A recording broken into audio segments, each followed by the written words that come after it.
ओम नमो भगवते वासुदेवाय नमः। आज बृहस्पतिवार के दिन सुने बृहस्पतिवार व्रत कथा और आरती। बृहस्पतिवार यानी गुरुवार बृहस्पति देव को समर्पित है। इस दिन केले के वृक्ष का और बृहस्पति देव की पूजन चने की दाल, मुनक्के और गुड़ के साथ की जाती है। भक्तजन इस दिन उपवास रखकर पूरी श्रद्धा और भक्ति के साथ बृहस्पतिवार का कथा पढ़ते हैं या सुनते हैं। जो लोग इस व्रत को नहीं रख पाते उन्हें भी इस व्रत कथा को पढ़ने या सुननी चाहिए।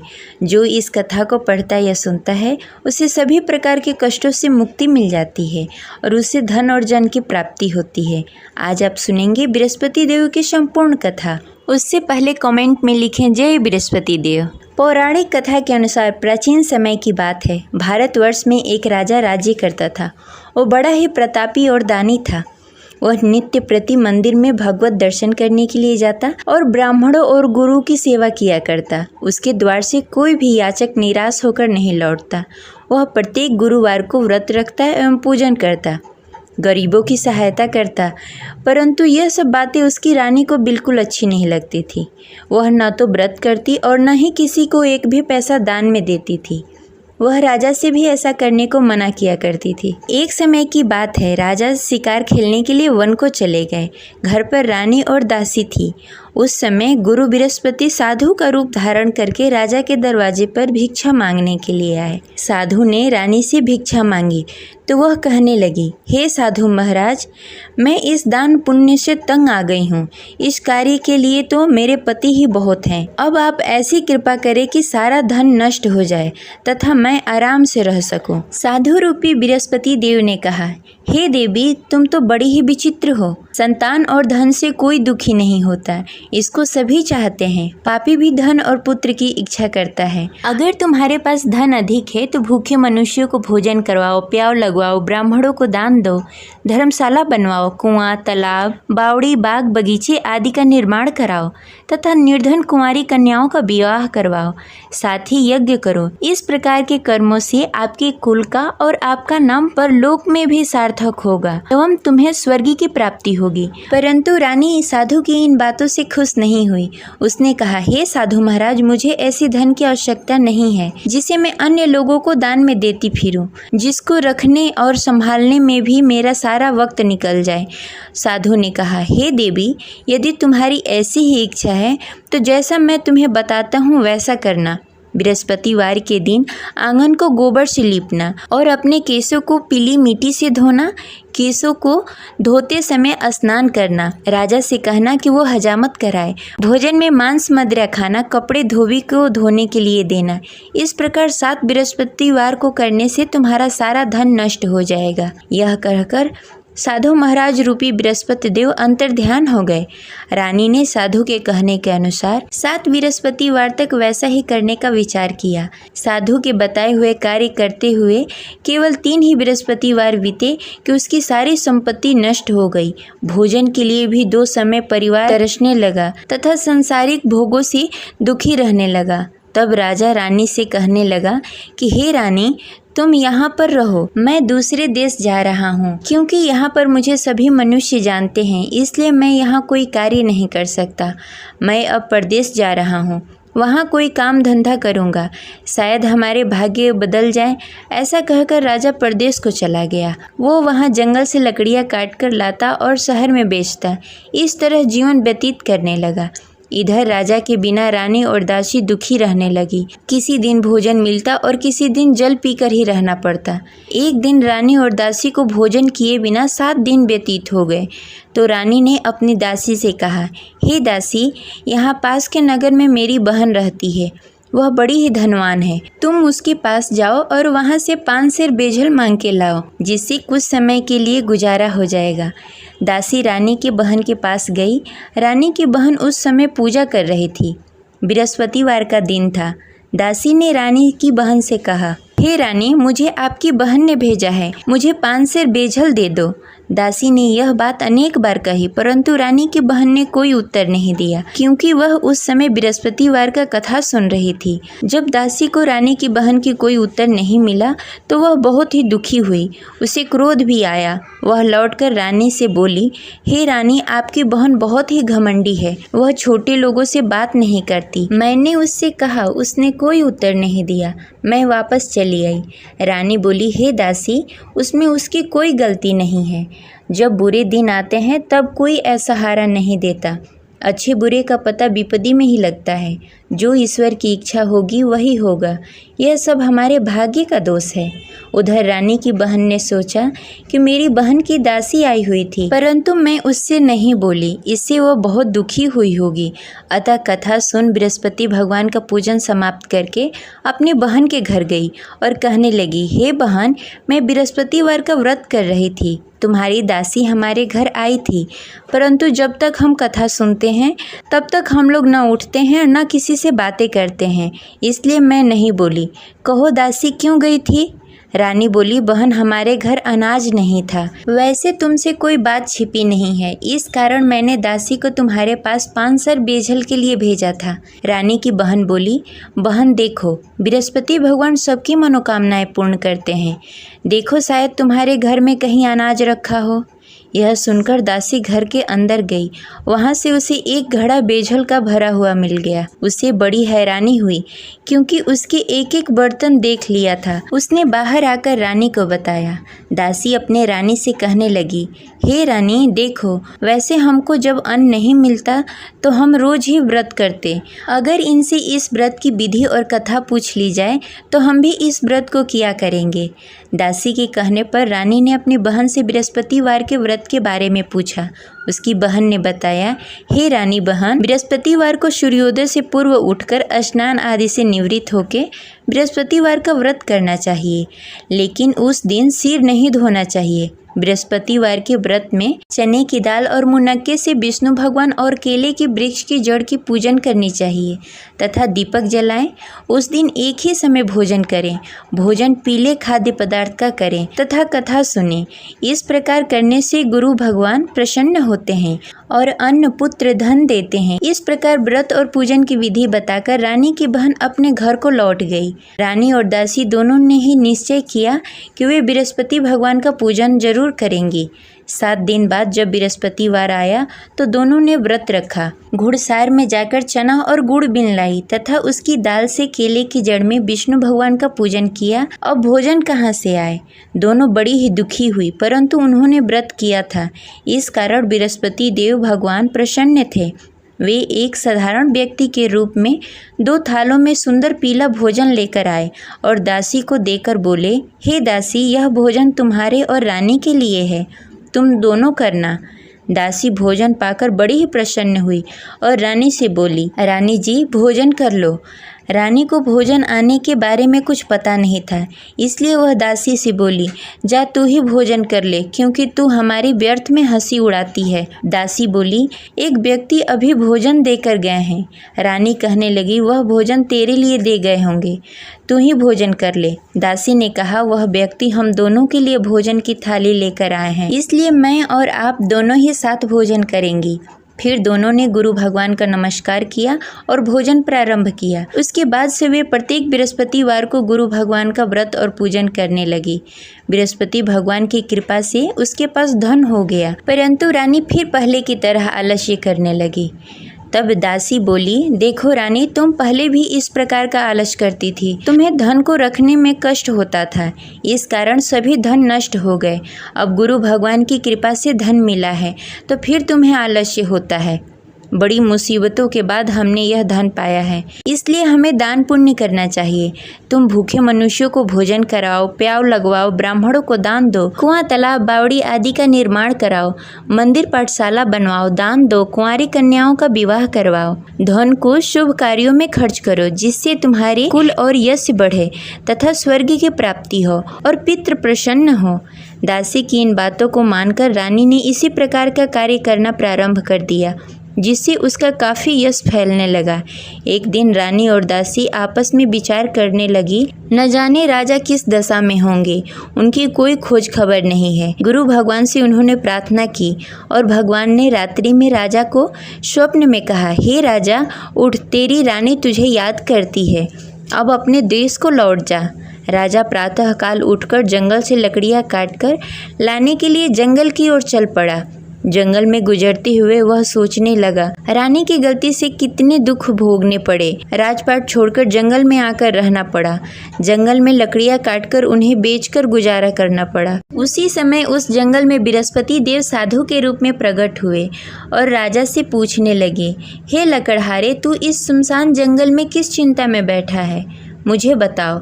यह सुनकर राजा के नेत्रों में जल भर आया और साधु की वंदना कर बोला, हे प्रभु, आप सब कुछ जानते हैं। इतना कहकर राजा ने साधु को अपनी संपूर्ण कहानी सुनाई। महात्मा तो स्वभाव से ही दयालु होते हैं। वे राजा से बोले, हे राजा, तुम्हारी रानी ने बृहस्पति देव के प्रति अपराध किया था, जिसके कारण तुम्हारी यह दशा हुई। अब तुम किसी प्रकार की चिंता मत करो, भगवान तुम्हें पहले से भी अधिक धन देंगे। देखो, तुम्हारी पत्नी ने बृहस्पतिवार का व्रत करना प्रारंभ कर दिया है। अब तुम भी बृहस्पतिवार के दिन व्रत रखो। चने की दाल और गुड़ जल के लोटे में डालकर केले के पत्ते में विष्णु भगवान का पूजन करो। फिर कथा कहो या सुनो, भगवान तुम्हारी सब मनोकामनाएं पूर्ण करेंगे। साधु को प्रसन्न देखकर राजा बोला, हे प्रभु, मुझे लकड़ी बेचकर इतना पैसा भी नहीं बचता जिससे भोजन करने के उपरांत कुछ बचा सकूं।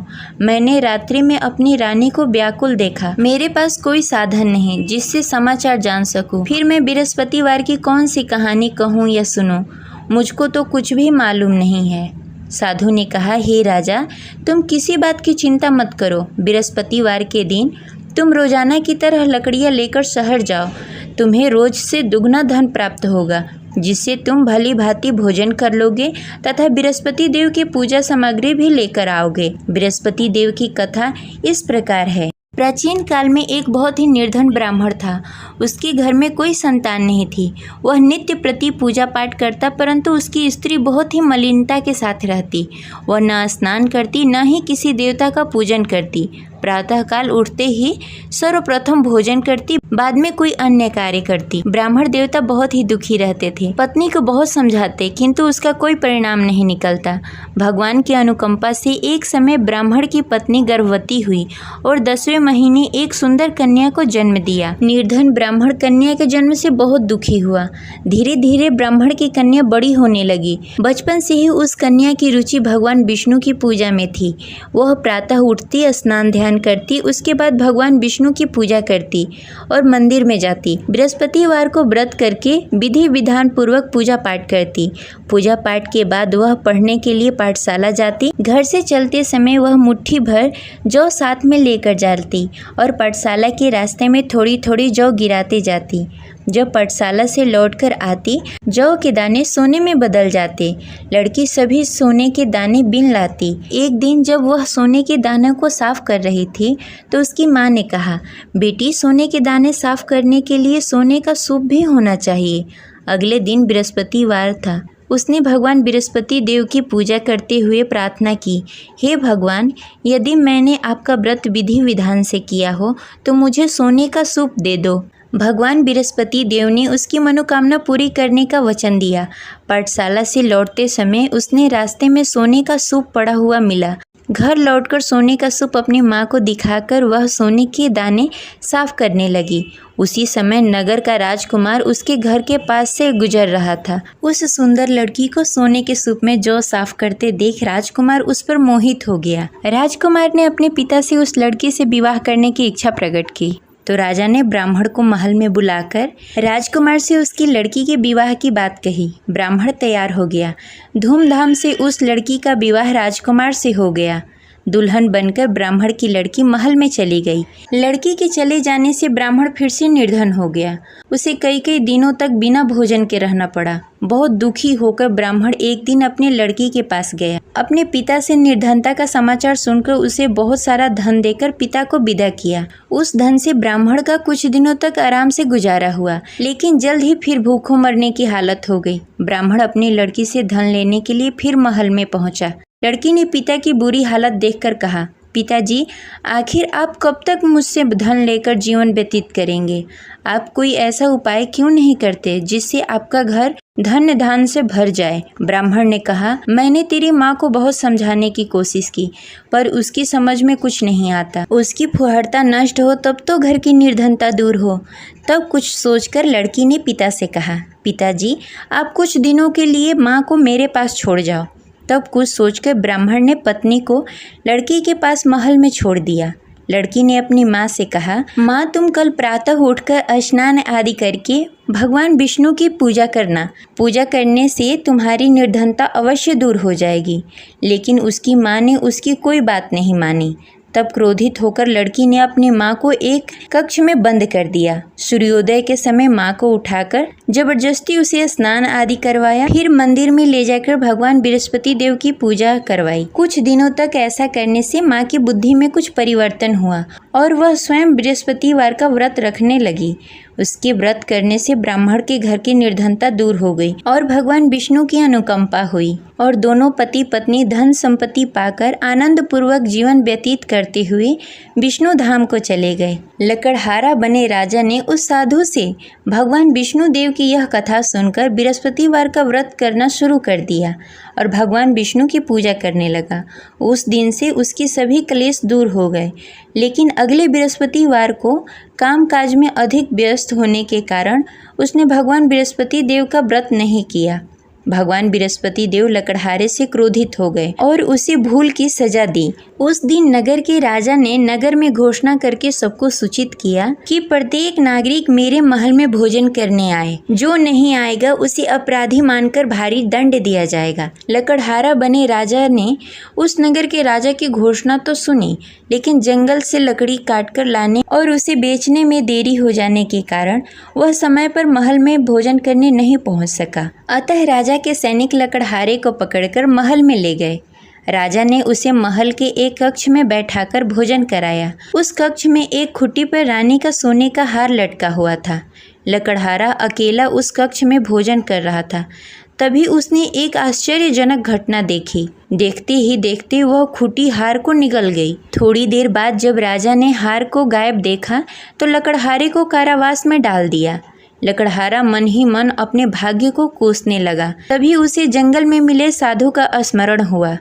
थोड़ी देर में भगवान बृहस्पति देव सन्यासी के रूप में उसके सामने प्रकट हुए और कहा, हे लकड़हारे, तूने भगवान बृहस्पति देव की पूजा नहीं की, इसी कारण तुम्हें कष्ट हो रहा है। लेकिन अब चिंता मत करो, बृहस्पतिवार के दिन कारागार के दरवाजे पर तुम्हें कुछ पैसे पड़े हुए मिलेंगे। उन पैसों से भगवान बृहस्पति देव का व्रत करके उनकी पूजा करोगे तो तुम्हारे सारे दुख दूर हो जाएंगे। फिर बृहस्पतिवार के दिन दरवाजे पर पड़े पैसे राजा को मिले, जिससे उसने चने की दाल, गुड़, मुनक्का मंगाकर भगवान बृहस्पति देव की कथा कही और व्रत किया, जिससे भगवान बृहस्पति देव प्रसन्न होकर उस नगर के राजा को स्वप्न में लकड़हारे को मुक्त करने को कहा। सुबह राजा ने आकर अपने कक्ष में देखा कि खूंटी पर हार टंगा हुआ है। राजा ने लकड़हारे को मुक्त कर दिया, उसे धन और आभूषण देकर विदा किया। लकड़हारा बना राजा उस नगर से चलकर अपने नगर की तरफ चल दिया। जब राजा अपने नगर में पहुंचा तो उसने देखा उस नगर में कुएं, धर्मशाला, बाग बगीचे देखकर बहुत प्रसन्न हुआ। राजा ने किसी से पूछा, ये कुएं, धर्मशाला किसने बनवाए? सबने उसे बताया कि ये सब रानी और दासी ने बनवाए हैं। राजा जब महल में पहुंचे तो रानी ने उनका भव्य स्वागत किया।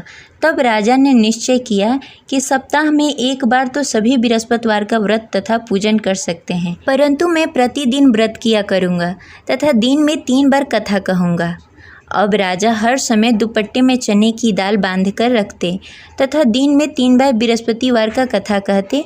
कुछ दिनों के बाद राजा को अपनी बहन की याद आई। एक दिन घोड़े पर सवार होकर राजा अपनी बहन से मिलने के लिए चल दिया।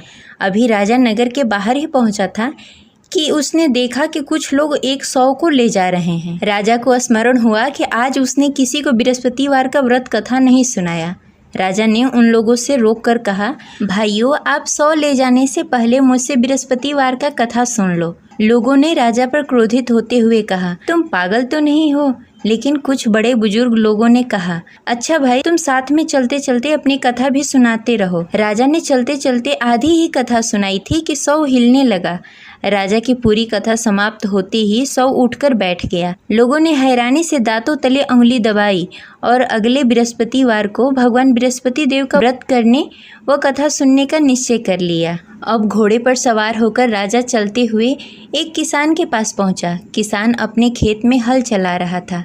राजा ने कहा, अरे भाई, मुझसे बृहस्पतिवार का कथा सुन लो। किसान झुंझलाकर बोला, अरे भाई, देख नहीं रहे, जितनी देर मैं तुम्हारी कथा सुनूंगा उतनी देर में तो पूरी खेत में हल चला लूंगा। राजा निराश होकर चला गया। तभी किसान का बैल लड़खड़ा के गिर गया और किसान के पेट में भी जोरों से दर्द होने लगा। जब उसकी पत्नी वहां आई तब उसने पूछा कि क्या हुआ। किसान ने घुड़सवार की पूरी कहानी सुनाई कि पत्नी दौड़ती हुई राजा के पास पहुंची और हाथ जोड़कर बोली, भैया, मैं तुम्हारी कथा सुनने के लिए तैयार हूँ। राजा ने उसके साथ खेत पर पहुंचकर बृहस्पतिवार की कथा सुनाई। तभी बैल भी उठकर खड़ा हो गया और किसान के पेट का दर्द भी तुरंत ठीक हो गया। राजा वहां से अपने घोड़े पर सवार होकर अपने बहन के घर पहुंचा। तब राजा की वहां बहुत आव भगत हुई। अगले दिन सुबह उठकर राजा ने देखा घर के सभी लोग भोजन कर रहे हैं। किसी भूखे को बृहस्पतिवार का कथा सुनाए बिना राजा कभी भोजन नहीं करता था। उसने बहन से कहा, बहन, क्या घर में कोई ऐसा व्यक्ति है जिसने भोजन नहीं किया हो? उसकी बहन ने बोला, भैया, हमारे घर तो क्या, आपको पूरे नगर में कोई ऐसा व्यक्ति नहीं मिलेगा जिसने सुबह सुबह भोजन नहीं किया हो। तब राजा ने बहन के घर से निकलकर उस नगर में बिना भोजन किए हुए व्यक्ति की तलाश करनी शुरू की। एक गडेरिये के घर में उसका बेटा बीमार होने के कारण भूखा रह गया था। राजा ने उसको जाकर बृहस्पतिवार का कथा सुनाया। कथा सुनते सुनते गडेरिये की बेटे की बीमारी भी ठीक हो गई। सबने राजा की बहुत प्रशंसा की। एक दिन राजा ने अपनी बहन से कहा, बहन, अब हम अपने घर जाना चाहते हैं, तुम भी हमारे साथ चलो, कुछ दिन वहाँ रहकर लौट कर आना।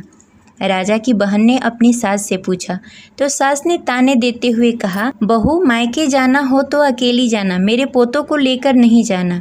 तुम्हारे भाई की कोई संतान नहीं है, कहीं तुम्हारी भाभी मेरे पोतों को भी जादू टोना न कर दे। दूसरे कक्ष में बहन की सास की बातें सुनकर राजा दुखी मन से अकेले ही अपने नगर को लौट गया। रानी ने राजा से कहा, आप तो अपनी बहन को साथ लाने गए थे, फिर बहन को साथ क्यों नहीं लेकर आए?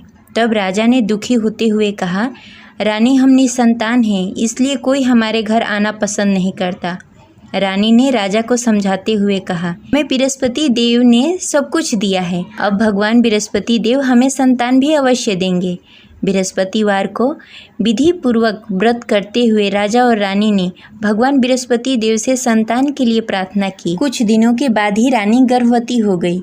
10वें महीने रानी ने एक सुंदर बालक को जन्म दिया। राजा रानी जीवन पर्यंत बृहस्पतिवार का व्रत करते रहे। उनके घर में धन धान्य की वर्षा होती रही। इस तरह अनंत पूरक जीवन यापन करते हुए राजा रानी भगवान बृहस्पति देव की अनुकंपा से मोक्ष को प्राप्त हो गए। बृहस्पतिवार को विधि पूर्वक व्रत करके जो स्त्री पुरुष भगवान विष्णु की पूजा करते हैं, उनकी सभी मनोकामनाएं पूर्ण होती है। जय बृहस्पति देव।